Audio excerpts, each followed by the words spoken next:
We must begin with the chip stocks, which are under a lot of strain. Nvidia was down only around 3% last time we looked. What effect do you think that will have on the markets as a whole, and the Nasdaq in particular? We are currently undergoing a significant rotation, correct? Value is running, smalls are flowing quickly, and the growth is a little bit slack. It's a bend but not break transaction for me. This seems to me like a respite following a huge buildup. Additionally, the markets were somewhat alarmed by Trump's remarks regarding Taiwan. May additional tariffs be on the horizon? I therefore consider this as a reprieve.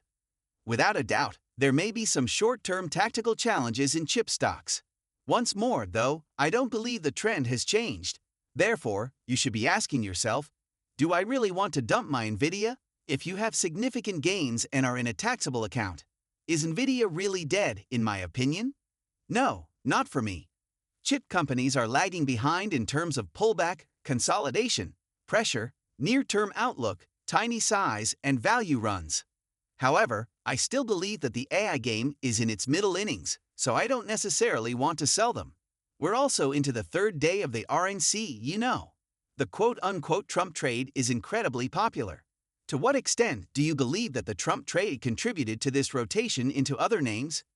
To what extent are many portfolio managers just overpositioned in the tech space? It's challenging because if you didn't have index weight, you were left behind. Furthermore, beating the primary benchmark, the S&P 500, was extremely difficult. I believe that you are overweight. Many investors and portfolio managers will likely look at the tech trade and say, look, this is where we see growth coming from, and we still think it's above market growth, and we want to hold these names. Even though I believe there may be some profit taking. You've seen a lot of things become priced in the past week, including the Trump trade. The main one, in my opinion, will be China's tariffs. We're looking at who's exposed to the Chinese revenue because, as you can see, J.D. Vance has some very strong views on China. I believe we would continue to back Taiwan. You have to understand that this is an election year, and that there will be a lot of insane things said between now and November. Additionally, I firmly believe that you should not base your portfolio positioning on what you hear during the campaign since, in many cases, it is not what actually occurs after November. Yes, as you mentioned, those limitations already apply to all equipment from significant chip making or chip equipment suppliers. For example, at the end of last year, prominent companies like ASML in the Netherlands and Tokyo Electron, you can see that massive dip there, were effectively prohibited from selling some of the most cutting-edge technologies to China. However, because businesses like Tokyo Electron and ASML have maintained the equipment that Chinese enterprises currently possess, there hasn't been any servicing or maintenance. The significance of it cannot be overstated, as failing to service chip equipment can cause it to malfunction within a few months, much less a year. That is a problem for the US because, in essence, you are supporting China's chip goals if you have businesses like Tokyo Electron and ASML that continue to maintain their equipment. Okay, so how might the United States approach this in light of that? They might enforce a law known as the Foreign Direct Product Rule, or FDPR. As I mentioned earlier, the FDPR can target any and all equipment because it is essentially a rule that imposes limitations or controls on foreign-made goods that use even the smallest amount of American technology. According to sources, if Japan and the Netherlands don't strengthen their own sanctions against China, this kind of plan or idea is being promoted or discussed with authorities in Tokyo and The Hague. Naturally, the US is in a difficult position because of the issue of how much attention allies will be paying to this. Only a few months remain till the US presidential election. We'd have been discussing for years the concentration of power and production of the most sophisticated chips in the world in Taiwan, namely from one firm, TSMC, which produces a significant amount of the most sophisticated processors worldwide. Now, these remarks you're referring to, I believe they're from President Trump, are intriguing. I want to pay attention to two things. In that Bloomberg Businessweek interview, he states, they took 100% of the chip business. He is referring to a trend that has been going on for the past 15 to 20 years, during which Taiwan, in particular, started to increase production. Therefore, if you are a business, you can design a chip without having to make it yourself. That is something you can contract out to TSMC. And that's how TSMC and a few other Taiwanese chip companies grew to be so large. However, it is also the cause of the success of American tech firms. Without TSMC, companies like Apple, Nvidia, and Microsoft could not accomplish their goals.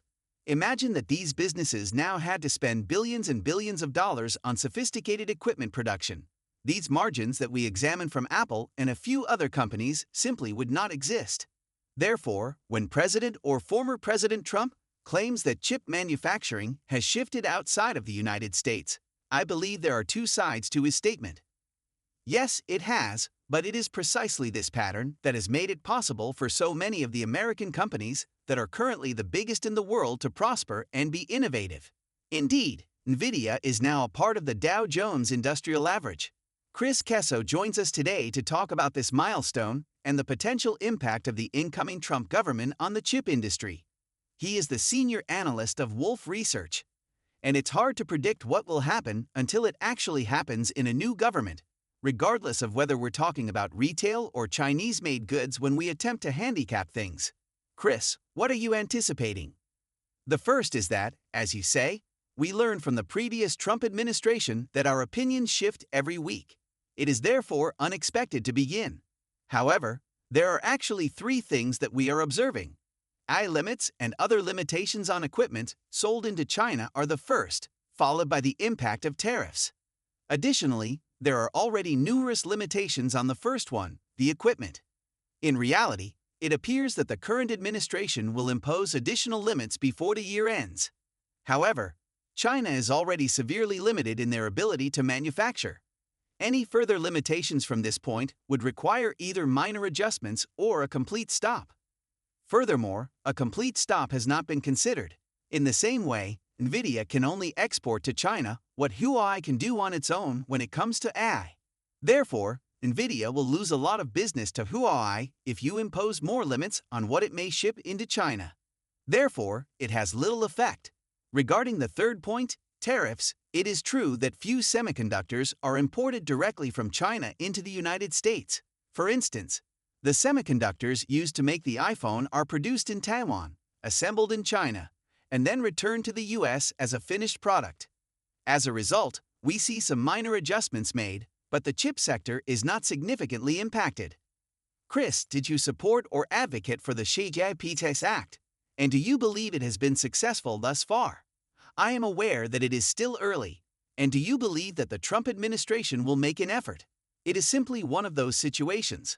They would have forced TSMC to diversify outside of Taiwan if they had known that Apple needed it, whether or not CHIPS Act funding was available. If you need anything else, please let me know. And so every component, every part of our data center, is the most complex computer the world's ever made. And so it's sensible that almost everything is constrained. I would like to know how cloud providers compare to the other industries you claimed are entering the Gen AI space or purchasing Nvidia processors. You noted in the release's comments that we heard from CFO Colette Kress that 40% to 45% of data center revenue comes from those cloud providers. What does that mean for Nvidia as we see these other industries open up? Will the cloud providers, I suppose, lose some of their market share, and will these other industries take over where those cloud providers were? I expect both of them to grow. First, yes, Jeff, we like the financial setup.